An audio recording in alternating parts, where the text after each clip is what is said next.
Kumar W बोल रहे हैं कि राम राम सर जी, का हाल बा सर जी? ठीक बा, आपन सुनाई। चलिए शुरू करते हैं आज का यह सेशन। और इस सेशन का फर्स्ट क्वेश्चन हम लोग देखते हैं, और आप लोग भी तैयार हो जाइए कॉपी पेन लेकर के। देखिए आज का यह पहला क्वेश्चन है कि एक व्यक्ति घर से विद्यालय साइकिल से 20 किलोमीटर प्रति घंटा से जाता है और 30 किलोमीटर प्रति घंटा की गति से लौटता है, तो उसका औसत चाल क्या हो? देखिए जितना दूरी गया है उतना ही दूरी वापस आया है। इसका मतलब दूरी दोनों का समान है, जाने का भी और आने का भी, और चाल अलग अलग है। तो औसत चाल बराबर होता है, औसत चाल बराबर होता है 2 गुने जाने की चाल गुने आने की चाल बटा में जाने की चाल प्लस आने की चाल, यानी 2xy बटा में x प्लस वाई। इसका मतलब होता है, जैसे मैं यहां पे देखिए 2 गुने जाने की चाल क्या है तो 20 किलोमीटर प्रति घंटा, आने की चाल क्या है तो 30 किलोमीटर प्रति घंटा, बटा में दोनों का योग तो 30 20 50, 0 से 0 कैंसिल हो गया, 5 से काटेंगे 5 चौके 20, 4 दूनी 8, 8 3 24, 24 किलोमीटर पर आवर, 24 किलोमीटर प्रति घंटा इसका सही आंसर हो जाएगा। यानी इसका औसत चाल जो होगा 24 किलोमीटर प्रति घंटा होगा, यानी option number A. Option number A आपका सही आंसर हो जाएगा।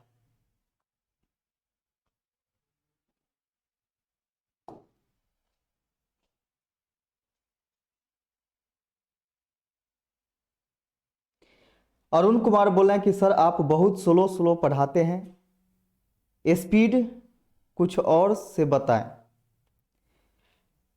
देखिए स्लो इसलिए पढ़ाते हैं कि हर एक तरह के स्टूडेंट को समझ में आ सके, और आप लोग बना सके। जब तक कि आप लोग बनाएं उतना समय आपको मिल जाए कि आप बना सकें। और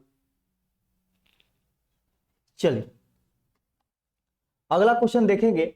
अगला क्वेश्चन है कि एक रेलगाड़ी जिसकी गति 84 किलोमीटर प्रति घंटा है, विपरीत दिशा में 6 किलोमीटर प्रति घंटा की गति से चलते हुए एक व्यक्ति को 4 सेकेंड में पार करती है। रेलगाड़ी की लंबाई क्या है?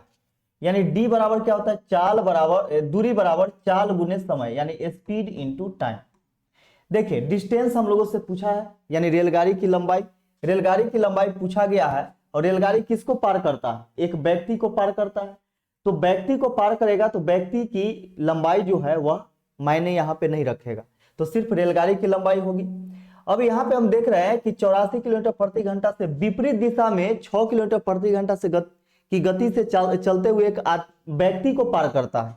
तो विपरीत दिशा में क्या होता है, अपोजिट डायरेक्शन ऐड होता है। तो यहाँ पे देखिए 84 और 6 दोनों का चाल जुड़ेगा, 84 6 कितना हो जाएगा तो 90 हो जाएगा। 90 किलोमीटर प्रति घंटा, इसको मीटर प्रति सेकेंड यानी 5/18 से आपको गुना करना है इधर, और गुना टाइम। टाइम कितना है तो 4 सेकेंड। अब इसको काट दीजिए, 18 से 18 पचे 90, पचे 25, 25 चौके 100, 100 मीटर। रेलगाड़ी की लंबाई कितनी हो गई तो 100 मीटर, यानी option number C. Option number C आपका सही आंसर हो जाएगा।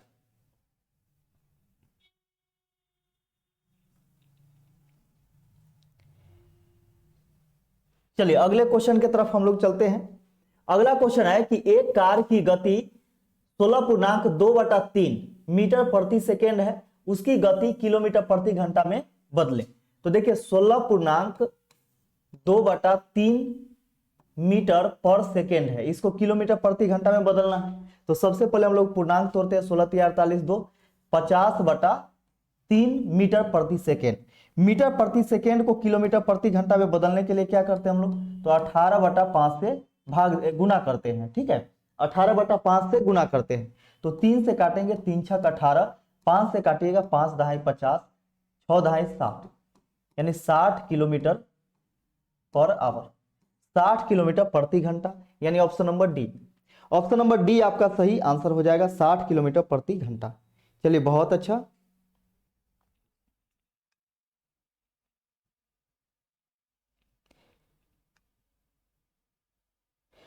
रूबी सिंह बोल रहे हैं कि good evening sir, good evening. चलिए अगले क्वेश्चन की तरफ हम लोग चलते हैं। हमारा अगला क्वेश्चन है कि एक विद्यार्थी को किसी परीक्षा में पास होने के लिए 36% अंक चाहिए, यानी 36% वह अंक लाएगा तो वह पास कर जाएगा। उसे 130 अंक मिलते हैं और वह 14 अंक से फेल हो जाता है। तो सोच के देखिए कि 130 अंक मिला और 14 अंक से फेल हो गया, यानी 14 अंक और होता तो वह पास कर जाता। तो सोचिए कि 130 प्लस 14 हम करेंगे तो पास मार्क हो जाएगा। तो 130 प्लस 14 कितना हो जाएगा, तो 144 हो जाएगा, यानी 144 अंक लाएगा तो पास कर जाएगा, जबकि 36% लाएगा तो पास करेगा। तो दोनों पास मार्क है, इसलिए यहां से बराबर हो गया दोनों। 12 से हम लोग काटेंगे, 12 तिहाई 36, 12 से 12 बार में 144 होता है, 3 से काटेंगे, 3 चौके 12, यानी 1% बराबर निकल करके आ गया 4। हम लोगों से पूछा गया कि परीक्षा के अधिकतम अंक क्या है। तो कोई भी चीज अपने आप में 100% होता है, तो परीक्षा भी 100% का हुआ होगा, है ना। तो 100% का हुआ होगा, तो 1 बराबर 4, तो 100% बराबर 100 गुने 4 यानी 400। 400 अंक अधिकतम होगा, यानी option number C. Option number C आपका सही आंसर हो जाएगा 400। चलिए बहुत अच्छा। अगले क्वेश्चन की तरफ चलते हैं हम लोग। किसी गांव की आबादी का 5/9 भाग पुरुष है, यदि 30% पुरुष विवाहित है तो कुल आबादी में अविवाहित महिलाओं का प्रतिशत क्या होगा। ध्यान से समझिएगा, 5/9 क्या है, पुरुष है। हर का जो मान होता है, यानी डिनोमिनेटर जो होता है वह कुल वैल्यू होता है, यानी मूल वैल्यू। तो यहां पे हम लोग देखते हैं कि मेल और फीमेल, मेल और फीमेल 9 टोटल है, जिसमें से 5 पुरुष है यानी मेल है, 9 में से 5 मेल है, तो फीमेल कितना बची, 4, फीमेल 4 होगी। इसे से बोला गया कि 30% पुरुष ऐसे हैं जो विवाहित हैं, यानी जिनका शादी हो चुका है। तो यहां से हम क्या करते हैं कि इसको गुना कर देते हैं 10 से। इससे फायदा क्या होगा, तो देखिए यहां पे क्या फायदा होगा, क्योंकि अनुपात में एक ही चीज से गुना करने पर कोई फर्क नहीं पड़ता है। तो ये हो जाएगा आपका 50, ये हो जाएगा 40। अब यहां पे देखिएगा कि 50 पुरुष है और महिला 40 है। 50 पुरुष में से 30% पुरुष जो है वह विवाहित है। तो यहां पे देखिएगा कि 50 का 30% जो होगा, 30% मतलब बटा में 100, 1 0 से 1 0, 1 0 से 1 0, 5 तिहाई 15, यानी 15 पुरुष विवाहित है। तो 50 में से 15 पुरुष विवाहित है। हम लोगों से पूछा गया तो कुल आबादी में अविवाहित महिलाओं का प्रतिशत क्या।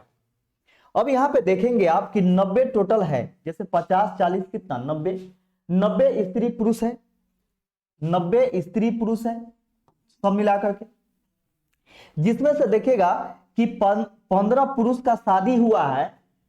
तो 15 पुरुष का शादी हुआ है तो किसी न किसी महिला से ही हुआ होगा। इसका मतलब 40 महिला में से 15 महिला विवाहित होगी, 40 में से 15 महिला क्या होगी, विवाहित होगी। तो हम लोगों से क्या पूछा है कि अविवाहित महिलाओं का प्रतिशत ज्ञात करें। तो 40 में से 15 अविवाहित है, तो बच जाएगा कितना, 5 2 25, 25 बच गया। अब यहां पे देखिए कि 90 में से 25 अविवाहित महिला है, तो यह भिन्न में आ गया। इसको प्रतिशत में बदलना है तो 100 से गुना करना होगा, 0 से 0 कैंसिल, ये हो जाएगा आपका 250/9। 250 में 9 से भाग देंगे तो 9 दुनिया 18, 7 बचेगा 70, 9 सते 63, फिर 7 बचेगा 9 सते 63, 9 सते 63, यानी कितना हो गया, ये हो गया 27.77%, 27.77%, यानी ऑप्शन नंबर बी 27.77%।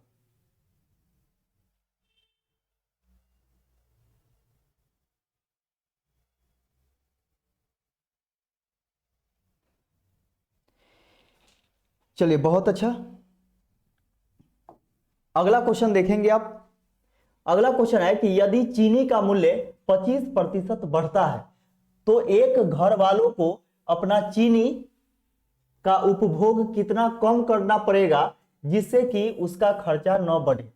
ध्यान से समझिएगा कि 25% चीनी का मूल्य बढ़ गया, तो आप जानते हैं कि 25% बराबर होता है 1/4। तो पहले जो रहा होगा वह 4 रुपये रहा होगा, अब हो गया 5 रुपये। कैसे? तो मूल मान जो होता है वह हर वाला होता है, तो पहले 4 था, अब वृद्धि हुआ है, तो वृद्धि के कंडीशन में क्या करते हैं, जोड़ करके लिखते हैं। तो हम लोगों से पूछा गया कि अब उसका खर्चा कितना कम करना होगा कि पहले के बराबर हो जाए, यानी कोई असर न पड़े। तो देखिए अब खर्च 5 पर ही कम करेगा, तो 5 रुपया में कितना कम करेगा कि 4 रुपया के बराबर हो जाएगा। तो आपका जवाब होगा कि 1 रुपया कम करेगा। कितना में? तो 5 में। 5 रुपया में 1 रुपया कम खर्चा करेगा तो पहले के बराबर उसका दिन दुनिया चलेगा।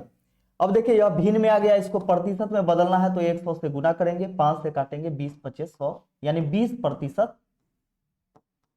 कम करना होगा। 20% कम करना होगा। Option number A, option number A आपका सही आंसर हो जाएगा।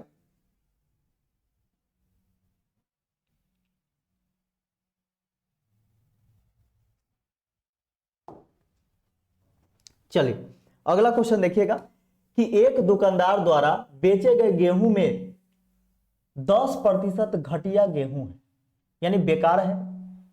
ऐसे 150 किलोग्राम गेहूं में बढ़िया गेहूं कितना मिलाया जाए कि उसमें घटिया गेहूं केवल 5% रहे। ध्यान से समझिएगा कि टोटल कितना है, तो 150 केजी है, 150 केजी है, जिसमें से 10% घटिया गेहूं है। हम जी फॉर घटिया करते हैं और ए फॉर अच्छा गेहूं बनाते हैं, ठीक है। तो यहां पे देखिएगा कि जी फॉर घटिया गेहूं, तो 150 का 10% यदि निकालते हैं, 150 का 10% मतलब बटा में 100, 1 0 से 1 0, 1 0 से 1 0, यानी 15 केजी घटिया गेहूं है। तो अच्छा गेहूं कितना होगा, 135 केजी। 135 केजी अच्छा गेहूं होगा। इससे बोला गया है कि बढ़िया गेहूं में कितना मिलाया जाए कि उसमें घटिया गेहूं केवल 5% रह जाए।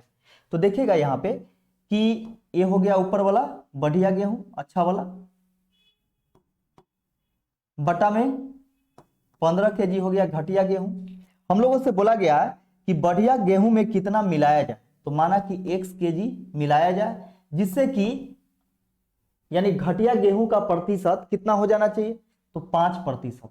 तो देखिए 5% अगर घटिया गेहूं होगा तो अच्छा वाला कितना होगा, 95% होगा, क्योंकि कोई भी चीज अपने आप में 100% होता है।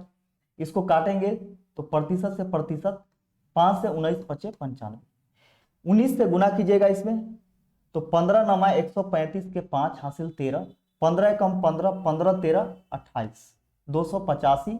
इधर हो गया 135 प्लस x बराबर 285, 135 उधर घटा दीजिएगा तो x बराबर हो जाएगा 150, यानी 150 केजी बढ़िया गेहूं मिलाएंगे तो घटिया गेहूं का प्रतिशत 5% हो जाएगा, यानी ऑप्शन नंबर डी आपका सही आंसर हो जाएगा।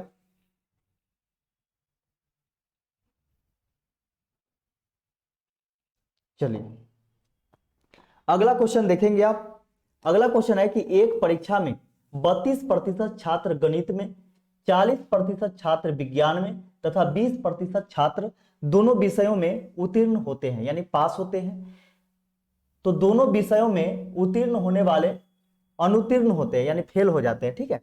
तो दोनों विषयों में उत्तीर्ण यानी पास होने वाले छात्रों का प्रतिशत क्या होगा। ध्यान से समझिएगा कि यह जो है आपका गणित का है, ये गणित का हो गया।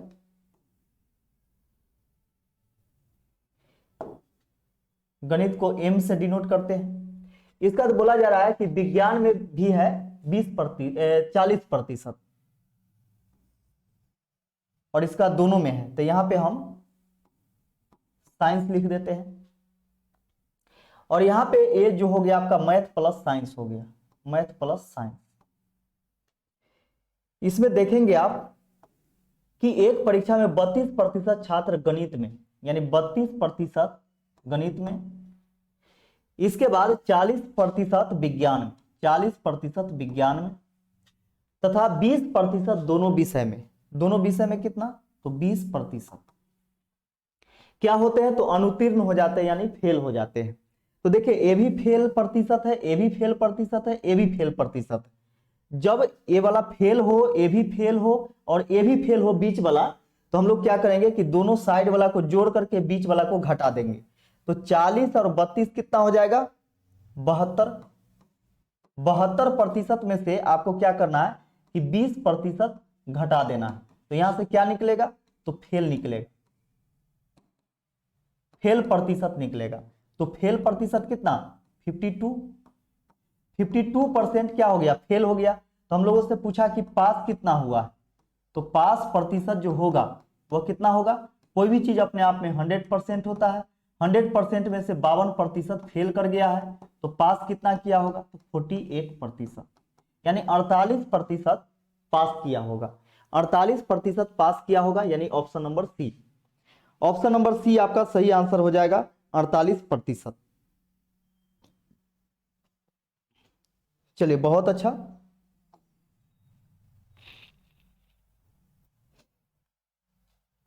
अगला क्वेश्चन देखेंगे। एक परीक्षा में ए ने 20 से 10% कम अंक प्राप्त किया। ए जो है 20 से 10% कम अंक प्राप्त किया, तो 10% बराबर होता है 1/10। तो 20 से बोला है इसलिए इसका मूल वैल्यू 10 हो जाएगा, और 10 से 1 कम यानी 9 ए प्राप्त करता है। यानी परसेंटेज को भिन्न में आपको याद होना चाहिए ये चीज, ठीक है। तो देखिएगा यहाँ पे बी ने सी से 25% अधिक अंक प्राप्त किया। बी क्या करता है कि सी से 25% अधिक, 25% का वैल्यू होता है 1/4। तो यह 4 अंक प्राप्त किया होगा, तो उससे 25% अधिक अंक प्राप्त किया। तो अधिक मतलब 4 है 5। सबसे पहले तीनों का निकालते हैं, ऐसे हम लोग गुना करके निकालते हैं रेशियो में। तो ये हो जाएगा 40, 10 पचे 50, 9 पचे 45, ये हो गया। फिर आगे बोला जा रहा है तथा सी ने डी से 20% कम अंक प्राप्त किया। एक और है डी, बोला गया है कि सी जो है डी से 20% कम अंक प्राप्त किया है। तो 20% बराबर 1/5 होता है, तो यह 5 प्राप्त किया होगा। तो 5 से 1 कम यानी 4 प्राप्त किया होगा सी। अब यहां से गुना कीजिए, 5 चौके 20 200, ये हो गया 4 चौके 16 160, 5 चौके 20 200, और ये हो जाएगा 45 चौके कितना 180, 180। अब यहां पे समझेंगे, हम लोगों से दिया गया है यहां पे कि यदि ए ने 500 में से, यानी 500 का एग्जाम हुआ है उसमें से 360 अंक प्राप्त किया है, तो डी ने कितने प्रतिशत अंक प्राप्त किए? देखिए ए कितना प्राप्त किया है, तो ए यहां पे हम देख रहे हैं कि 180 प्राप्त किया है अनुपात में। अनुपात में 180 प्राप्त किया, लेकिन किया है 360। दोनों बात बराबर, इससे काटेंगे तो 2 बार में कटेगा, यानी 1 का वैल्यू हो जाएगा अनुपात 1/2 हो जाएगा। हम लोगों से पूछा है कि डी कितना प्रतिशत प्राप्त किया है, तो 1/2, तो 200 बराबर कितना 200 गुने 2, 200 गुने 2 यानी 400। 400 अंक प्राप्त किया डी जो है, 400 अंक प्राप्त किया। 400 अंक प्राप्त किया है कितना में? तो 500 में। प्रतिशत में बदलना है इसलिए गुना 100, 2 जीरो से 2 जीरो कैंसिल, 5 से 5 अठे 40, 80 बार में, यानी 80% अंक प्राप्त किया। डी जो है वह 80% अंक प्राप्त किया। Option number C, option number C आपका सही आंसर हो जाएगा, 80%। चलिए बहुत अच्छा।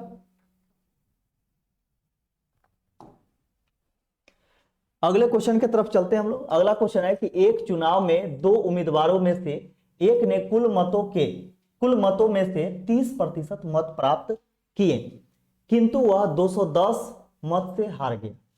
कुल मतों की संख्या कितनी थी? देखिए कुल मतों की संख्या यानी कुल वोटों की संख्या 100% होगा, जिसमें से एक को मिला 30%, तो दूसरे को मिला होगा 70%। जीतने वाला जितना वोट से जीता होगा उतना ही वोट से हारने वाला हारा होगा, है ना। इसका मतलब दोनों के बीच जो अंतर होगा उतना ही से जीतने वाला जीतता है और हारने वाला हारता है। तो दोनों के बीच अंतर कितना का है? तो 40% का है।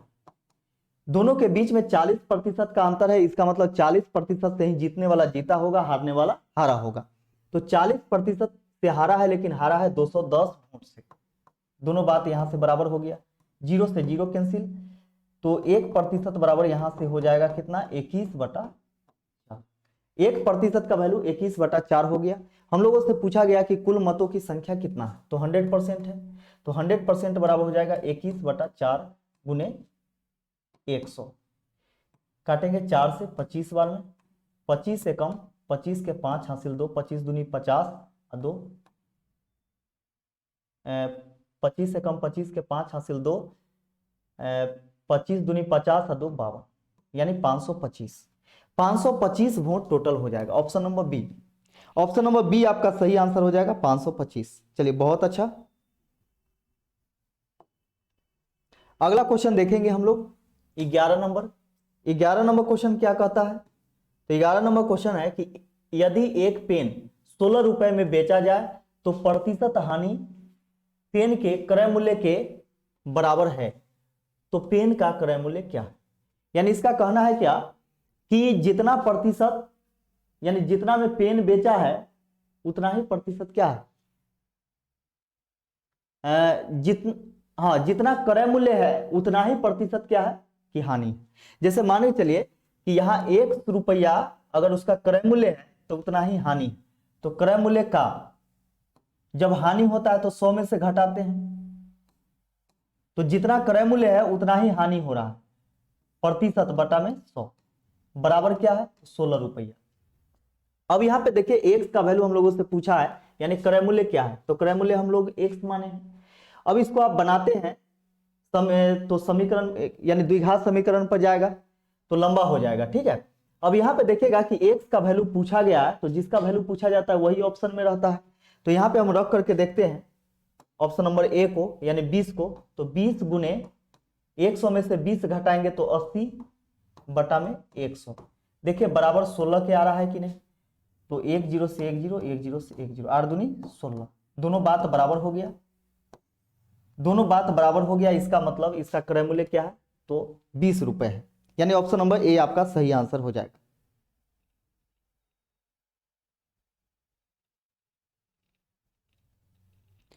फिरोज आलम बोल रहे हैं कि गलती टाइप हो गया, नहीं नहीं सही है।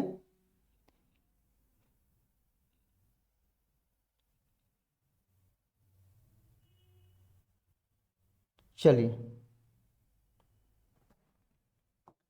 अगला क्वेश्चन देखेंगे।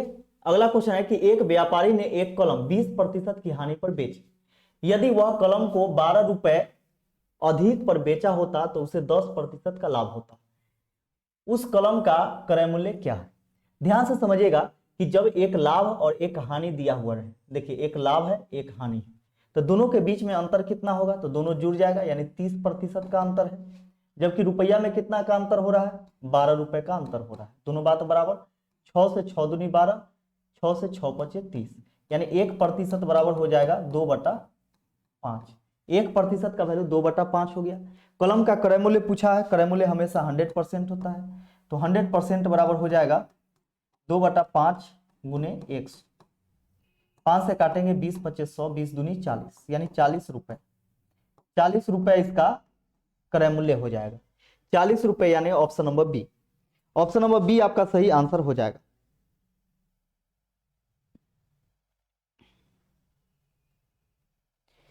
सोनी कुमारी बोल रहे हैं कि सर मॉर्निंग में क्लास लीजिए ना। मॉर्निंग में क्लास नहीं हो सकती है, क्योंकि बहुत सारा क्लास रहता है मेरे पास ऑफलाइन, तो सुबह से लेकर के शाम तक ऑफलाइन ही क्लास में हम रहते हैं, और अभी टाइम मिलता है तो इसी के लिए दिक्कत है।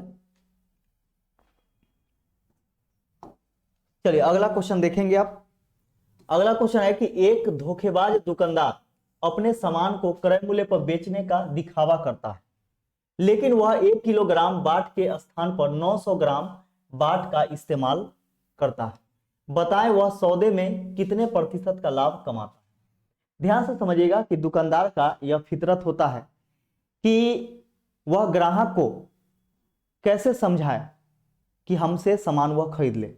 तो एक पक्का जो दुकानदार होता है वह अपने बिजनेस को बखूबी जानता है कि कैसे हमें करना है। तो वह लगाव करने के लिए, आकर्षित करने के लिए बोलेगा क्या कि ये जितना में हम खरीद के लाए हैं ना उतना ही में हम दे रहे हैं, दुकान कसम, धंधा कसम, है ना। तो कोई भी कसम अगर दुकानदार खाता है तो इसका मतलब ये जरूरी नहीं कि उतना ही में वह खरीद करके लाया और जितना में खरीद करके लाया है उतना ही में वह बेचेगा। क्योंकि सोच के देखिए कि जितना में खरीद करके लाया है उतना ही में बेचते चलेगा तो उसका रूम रेंट कहाँ से आएगा, उसका प्रतिपाल कहाँ से होगा। तो ऐसा नहीं होता, कहीं ना कहीं वह घपला जरूर करेगा। तो यहाँ पे देखिए कि 1 किलोग्राम के जगह पर 900 ग्राम का बटखारा का प्रयोग करता है। तो यहाँ पे आप देखेंगे कि कितना में वह घपला किया, तो 900 में। अगर ऐसा दावा करता है तो जितना वह तौलता है उसको नीचे लिखना है और जितना घपला करता है उतना ऊपर लिखना है। तो यहाँ पे देखें कि 1 किलो के स्थान पर 900 ग्राम का ही प्रयोग करता है बाट का। इसका मतलब दोनों के बीच जो डिफरेंट है वह कितना है, 100 ग्राम का है। क्योंकि 1 किलोग्राम बराबर 1000 ग्राम होता है, तो 100 ग्राम यह फायदा कमाया। कितना में, 900 में, और गुने 100, 2 जीरो से 2 जीरो कैंसिल, 100 में 9 से भाग दीजिएगा, 11.1/9%। 11.1/9% इसका सही आंसर हो जाएगा 11.1/9, जो कि ऑप्शन नंबर बी में है। ऑप्शन नंबर बी में दिया गया है 11.1/9%।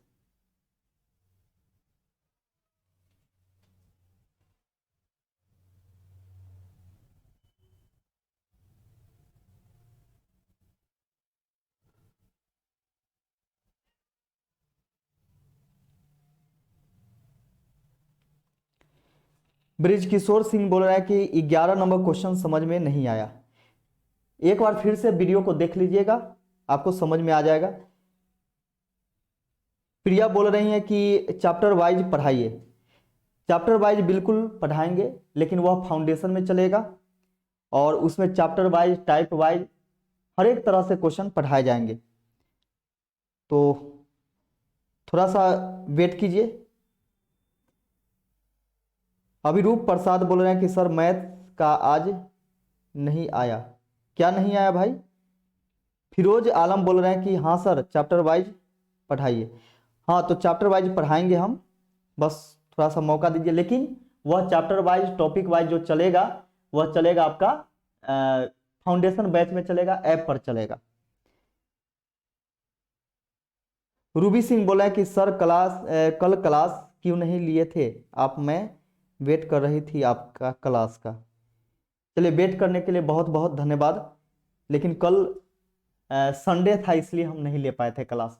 अब कहिएगा संडे, तो संडे को जैसे में हम सुबह से लेकर के शाम तक के क्लास लेते हैं, तो हम भी तो इंसान ही है, रोबोट थोड़ी है। तो इसके लिए क्या होता है कि थोड़ा सा दिक्कत हो जाती है, लेकिन कोई नहीं। फिरोज आलम बोल रहे हैं कि थोड़ा,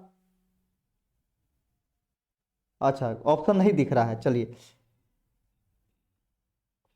बीएल विशाल बोल रहे हैं कि सर आप कहाँ से हैं? मैं वैशाली जिला से हूँ। वैशाली जिला से, जानते ही होंगे वैशाली जिला।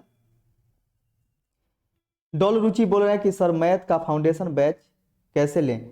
बिल्कुल सब कुछ बताया जाएगा, टेंशन नहीं लीजिए। 1 से 2 दिन का समय दीजिए हम लोगों को, और बहुत जल्द आप लोगों के सामने फाउंडेशन आ रहा है बहुत बेहतरीन तरीके से, जो कि फिर एक बार पढ़ने के बाद फिर आपको दोबारा पढ़ने का जरूरत नहीं पड़ेगा। मैथ बस प्रैक्टिस रखना होगा।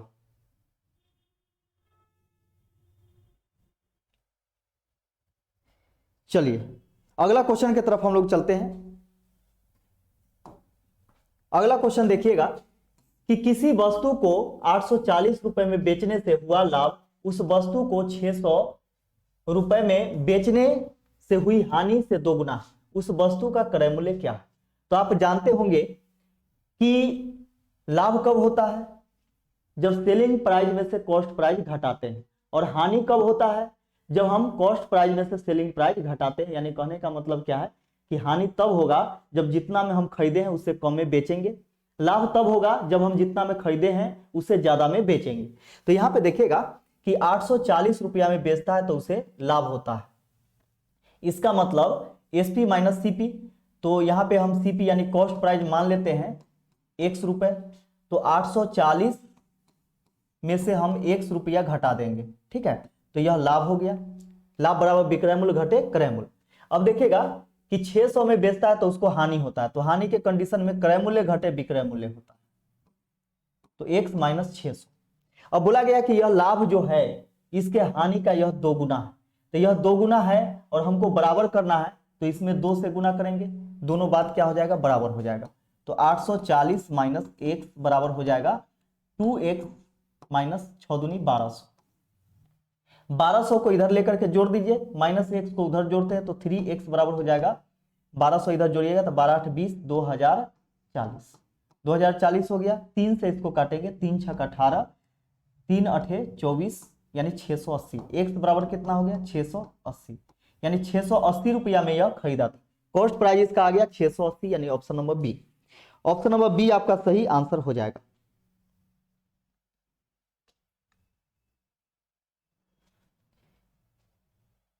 बिहारी गर्ल बोल रही हैं कि good evening sir, good evening.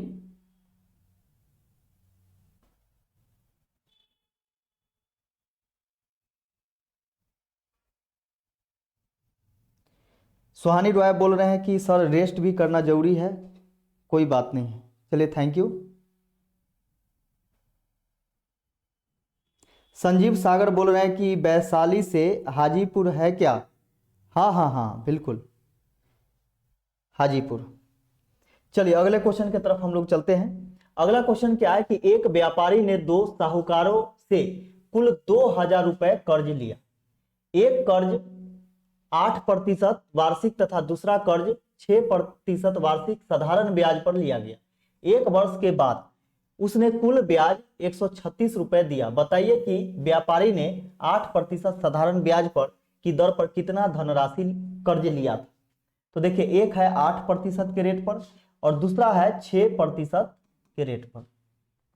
इसमें आप देखते हैं कि हम लोगों से पूछा गया कि 8% पर वह कितना लिया है, तो माना कि 8% पर वह 100 रुपया लिया है, तो 6% पर कितना लिया होगा, तो 2000 रुपया में से यानी कुल धन में से हम 8 रुपया पर लिया गया धन को घटा देते हैं, तो जो बचेगा वह 6% पर लिया होगा। अब यहां पे देखिए साधारण ब्याज का सूत्र होता है P गुने R गुने T बटा 100। तो P कितना हम लोग प्रिंसिपल मान लिए हैं x, इसका रेट क्या है तो 8 है, टाइम क्या है तो 1 वर्ष है, अब बटा में 100। इसका 2000 माइनस x, P गुने R कितना है तो 6 है, 1 साल का बात बोला गया है, गुना 1 बटा में 100, यानी इससे इतना ब्याज प्राप्त हुआ, इससे इतना ब्याज प्राप्त हुआ, दोनों को जोड़ देंगे तो कुल ब्याज इतना हुआ, जबकि बोला गया कुल ब्याज कितना है तो 136 रुपए, दोनों बात बराबर। अब यहाँ पे देखिए हर दोनों का बराबर है, तो हम लोग जब भिन्न का जोड़ करते हैं और हर बराबर रहता है तो इससे कोई फर्क नहीं पड़ता है, सीधा अंश का काम करते हैं हम लोग। तो यहाँ से हो जाएगा आपका 8x प्लस 6 से गुना करेंगे, 6 दूनी 12000 माइनस 6x बटा में 100 बराबर 136। देखिए 100 इधर भाग में उधर जाएगा तो गुना में, तो यहां पे हम लिख सकते हैं इसको 8x में से 6x घटेगा तो 2x और 100 से गुना कीजिएगा तो 13600 हो जाएगा। इधर हो गया आपका 12000 बराबर 13600। 13600 में से 12000 घटाएंगे तो 2x बराबर हो जाएगा 1600। 1600 2 से काटेंगे 800 बार में, यानी x बराबर कितना हो गया तो 800। 800 आपका सही आंसर हो जाएगा, 800 option number A. Option number A आपका सही आंसर हो जाएगा। चंदन सुमन बोल रहे हैं क्या? Good evening sir, good evening आपको भी। BL विशाल बोल रहे हैं कि सर बहुत अच्छा समझाते हैं, थैंक यू। चलिए अगले क्वेश्चन की तरफ चलते हैं हम लोग। अगला क्वेश्चन देखिएगा कि एक निश्चित साधारण ब्याज की दर पर 1200 रुपए 4 वर्ष का मिश्र धन 2016 रुपए हो जाता है। यदि ब्याज की दर 1% अधिक होती तो मिश्र धन क्या होता। ध्यान से समझिएगा कि सबसे पहले हम यहां पे निकालते हैं कि मिश्र धन 1200 से हो जाता है सीधा 2016। तो 1200 से ज्यादा जितना भी होगा वो सब ब्याज होगा, तो इसको घटाइएगा तो 12 8 20 यानी 816 रुपया इसका ब्याज हो गया। कैसा ब्याज, तो साधारण ब्याज यानी सिंपल इंटरेस्ट। तो 816 रुपया इसका ब्याज हुआ। ब्याज बराबर मूलधन 1200 गुने टाइम 4 वर्ष गुने दर यानी रेट बटा में 100। एक 2 जीरो से 2 जीरो कैंसिल हो गया। 4 से काटेंगे, 4 एकम 4, 4 चौके 16, 4 दूनी 8, 4 चौके 16,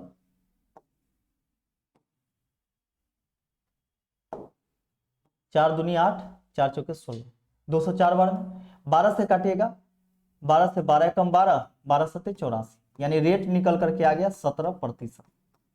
17%, लेकिन बोला गया कि 1% जब बढ़ा दिया जाए रेट को तो 17 1 18% हो जाएगा। अब जो रेट होगा, अब रेट होगा 18%। अब 18% के हिसाब से चलना है तो देखिए एसआई यहां से क्या आ जाएगा।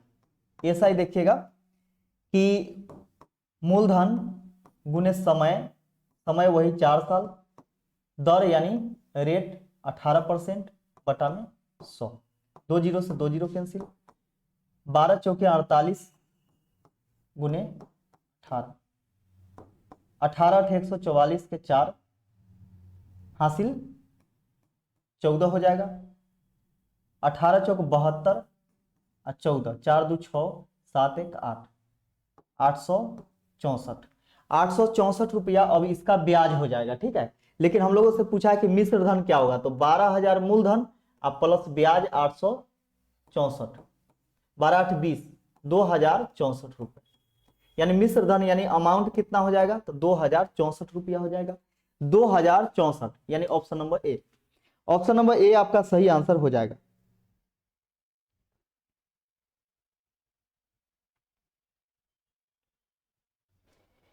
संजीव बोल रहे हैं कि बिहार पुलिस का न्यू वैकेंसी कब आ रहा है सर? बहुत जल्द आएगा, बस आप लोग इंतजार कीजिए, और इंतजार बैठ करके नहीं करना है, पढ़ते रहना है, ताकि जब आए तो दूसरे बच्चों की अपेक्षा आप ज्यादा से ज्यादा उस पर दावेदार हों।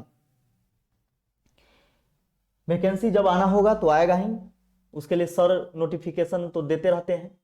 यदि कोई धनराशि का चक्रवृद्धि ब्याज एवं साधारण ब्याज के बीच 20% प्रति वर्ष की दर से 4 वर्षों में अंतर 684 रुपए हो तो धनराशि ज्ञात करें।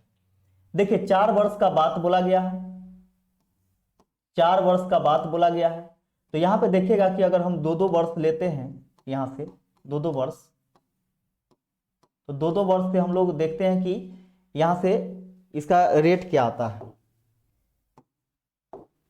तो यहां से देखिएगा कि 2 वर्ष का यदि निकालेंगे तो 1 वर्ष का कितना है 20%, तो हम लोग किस पर, रामबाण फॉर्मूला पे निकालते हैं, तो 20 प्लस 20 गुने 20 बटा 100, इस प्रकार 0 से 0, 0 से 0, ये हो जाएगा 20 20 40 और 4 44, 44% ये भी होगा, 44% इसका भी वैल्यू होगा।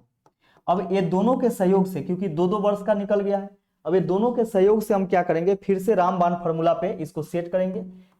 44% तब हो जाएगा 4% का कुल चक्रवृद्धि ब्याज। ठीक है, तो 44% प्लस 44% प्लस 44 गुने 44 बटा 100%,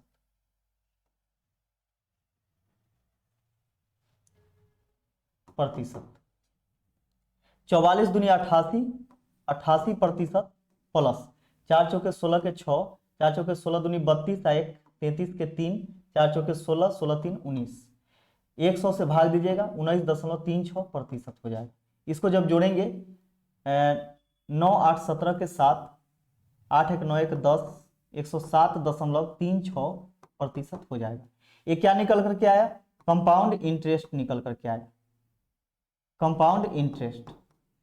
जबकि सिंपल इंटरेस्ट कितना होगा, तो देखिएगा सिंपल इंटरेस्ट में हम लोग क्या करते हैं कि रेट इनटू टाइम करते हैं, तो हमारा सिंपल इंटरेस्ट निकल करके आता है। तो रेट क्या है, तो 40% है। रेट जो है वह 40% है, तो 20% है। रेट कितना है, 20%। तो 20 गुने टाइम कितना है, तो 4, 20 चौके 80%। 80% यहां से क्या निकल करके आया, एसआई निकल कर आया, यानी साधारण ब्याज। साधारण ब्याज यहां से निकल करके आ गया कितना, तो 80%। अब हम चक्रवृद्धि ब्याज में से साधारण ब्याज घटा देंगे, तो दोनों के बीच का डिफरेंस पता चलेगा, अंतर। तो ये हो जाएगा 36 ये हो जाएगा 7.2, यानी 27.36%। 27.36% इसका अंतर आया, 27.36%, जबकि अंतर कितना है, तो 684 बटा में 100 हो जाएगा। यह इसको काटेंगे तो 9 से कटेगा क्या, 9 से कट जाएगा, 9 सते 63, 9 छक 54, 9 से काटिएगा, 9 तिया 27, 9 चौके 36, ये कट गया। 76 से जब काटेंगे तो 3 बार में यह कट जाएगा, 3 बार में 36 18, 6 चौके 24, 4 बार में कटेगा। 4 से काटिएगा 25 बार में, 1% बराबर 25 हो जाएगा, 1% बराबर 25। तो हम लोगों से पूछा है कि मूलधन क्या है, यानी वह धनराशि क्या है, तो धनराशि 100% होता है। 100% बराबर 2500, 100% बराबर 2500, यानी 2500 आपका आंसर हो जाएगा।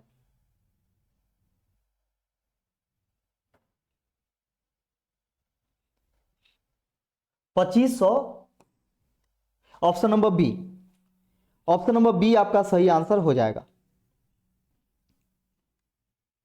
चलिए बहुत अच्छा, अगला क्वेश्चन देखिएगा कि कुछ संख्या में घोड़े और उतनी ही संख्या में आदमी कहीं जा रहे हैं। आधे मालिक तो अपने घोड़ों पर बैठे हैं, जबकि शेष अपने घोड़ों का नेतृत्व करते हुए साथ साथ चल रहे हैं। यदि जमीन पर चल रही टांगों की संख्या 70 हो तो बताएं कि घोड़े कितने हैं। ध्यान से समझिएगा कि जितना घोड़ा है उतना ही आदमी है, जितना घोड़ा है उतना ही आदमी है, यानी दोनों बराबर है। तो दोनों के बराबर हम एक्स मानते हैं, माना कि एक्स आदमी है, एक्स घोड़ा भी है। फिर यहां पे बोला गया कि आधा मालिक जो है, यानी जो जिनका घोड़ा है वह घोड़ा पर बैठे हैं, जबकि आधा मालिक क्या कर रहे हैं, तो पैदल चल रहे हैं घोड़ा के साथ साथ। तो यहां पे देखिए कि एक्स घोड़ा है और एक्स आदमी है, जिसमें से आधा आदमी जमीन पर चल रहा है, आधा बैठा हुआ है। तो आधा तब होगा जब हम 2 से भाग देंगे। तो यह आधा जमीन पर चल रहा है और आधा घोड़ा पर बैठा है। कुल टांगों की संख्या 70 है। तो सोच के देखिए कि जमीन पर जितना चल रहा होगा उसी का ना टांग से मतलब है। तो घोड़ा तो सब जमीने पर है, तो एक घोड़ा के पास 4 टांग, तो एक घोड़ा के पास कितना, तो 4 से गुना करेंगे तो 4x। और इसमें देखिए एक आदमी के पास 2 टांग यानी 2 पैर होता है, तो 2 से इसमें गुना करेंगे तो कुल पैर इतना हो गया। आदमी का कुल पैर इतना और घोड़ा का कुल पैर इतना, दोनों को जोड़ देंगे तो आदमी और घोड़ा का मिलाकर के कुल पैर इतना है, जबकि है कितना जमीन पर, तो 70। बात बराबर, 2 से 2 कैंसिल हो गया, 4x आए 1x, 5x, 5x बराबर 70, 5 से काटिएगा 14 25 70, x बराबर कितना हो गया, तो 14। यानी घोड़ों की संख्या कितना, 14 हो गया और आदमी की संख्या भी 14 हो गया। तो हम लोगों से क्या पूछा गया था, तो बताएं कि घोड़े कितने हैं, तो 14 है, यानी option number C, option number C हो जाएगा आपका।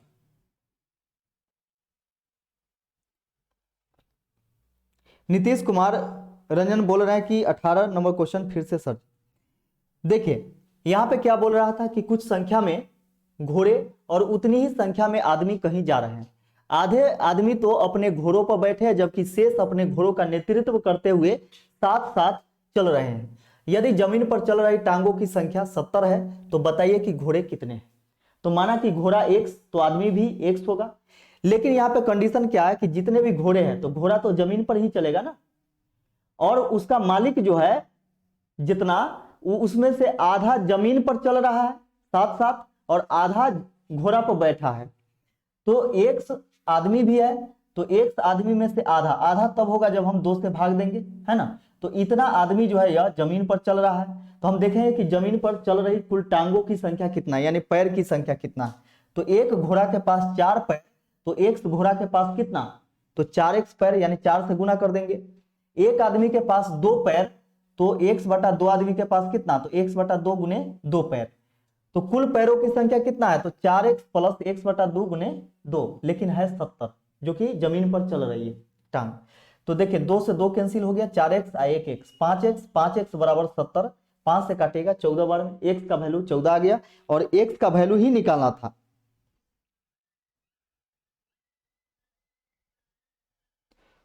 तो 14 हो जाएगा आपका सही आंसर।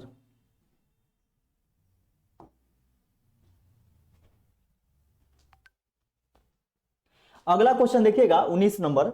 इसमें बोला जा रहा है क्या कि किसी संख्या को 4,7 से उत्तरोत्तर भाग देने पर शेषफल क्रमशः 2,1 प्राप्त होता है। उत्तरोत्तर भाग मतलब क्या होता है, भागफल में ही भाग देना। तो भागफल में भाग देना, देखिएगा यहां पे इसका मतलब क्या हुआ कि 4 और 7 से जब भाग दिया जाता है उत्तरोत्तर, तो शेषफल क्रमशः 2 और 1 प्राप्त होता है। इस प्रकार यदि उसी संख्या को 28 से भाग दिया जाए तो शेषफल क्या प्राप्त होगा। इस प्रकार का क्वेश्चन जब भी आपसे पूछा जाए तो क्या कीजिएगा कि नीचे आइएगा तो जोड़िएगा, क्रॉस जाइएगा तो गुना कीजिएगा, नीचे आइएगा तो जोड़िएगा। ठीक है, अब यहाँ पे देखिए संख्या यहां से निकल जाएगा, आपका संख्या यहां से निकल करके आएगा। जब हम फाउंडेशन बैच करवाते हैं तो वहां पे 2 तरह का तरीका सिखलाते हैं। पहले तो आपके अंदर हम कॉन्सेप्ट बिल्ड करते हैं, पूरा कॉन्सेप्चुअल बताते हैं कि आखिर ये चीज कैसे अप्लाई होता है, कैसे होता है, ट्रिक कहां से आता है, ये सारा चीज बताते हैं, फिर हम लोग इसको सॉल्व करते हैं। अभी यहाँ पे क्या होता है कि मान लीजिए कि ये हमसे तो आप फाउंडेशन क्लास नहीं किए हैं, तो फाउंडेशन नहीं किए हैं तो यहाँ पे टारगेट में क्या होता है कि ट्रिक डायरेक्ट बता देने पर बहुत सारे लोगों को समझ में नहीं आता है, इसलिए सभी को लेकर के चलना पड़ता है। ठीक है,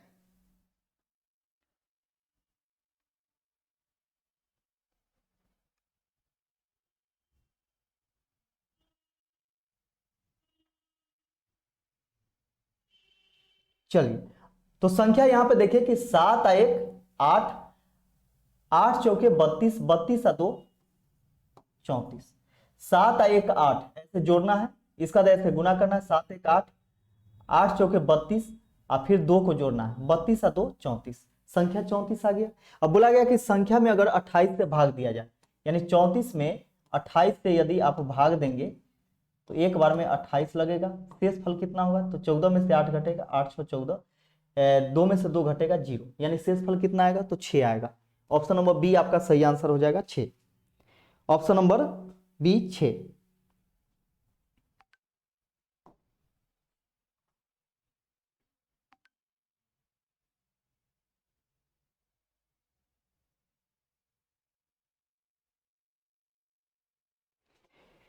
ब्रजकिशोर सिंह बोल रहे हैं कि some question explain tips before solve please sir. देखिए बिल्कुल सही, जैसे में हम जब क्वेश्चन सॉल्व करवाते हैं तो वहां पे हम पहले समझाते ही, समझाने के बाद ही उसको सॉल्व करते हैं। तो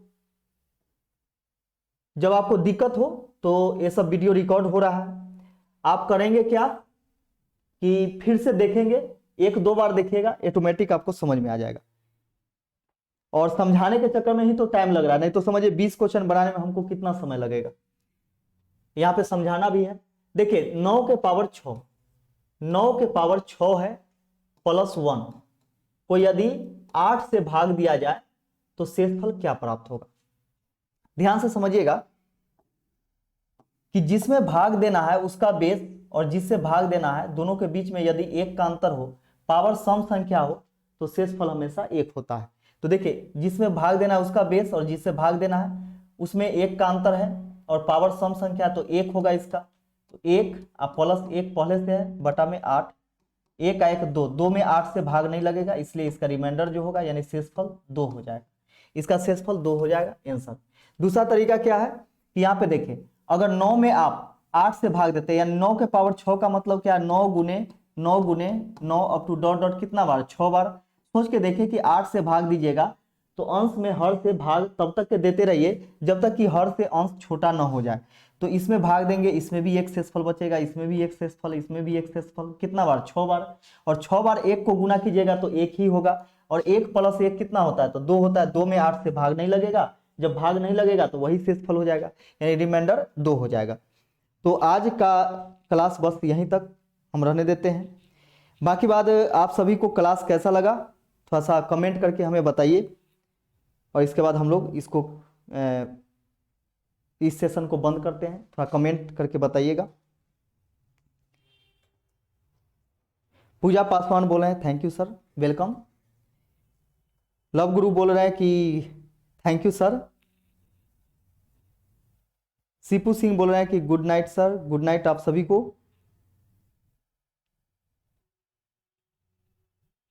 वर्षा कुमारी बोल रहे हैं कि thanks sir, welcome. Ruby Singh बोल रहे हैं कि nice class sir, thank you. Pooja Paswan बोल रहे हैं कि बहुत अच्छा, थैंक यू आप सभी को।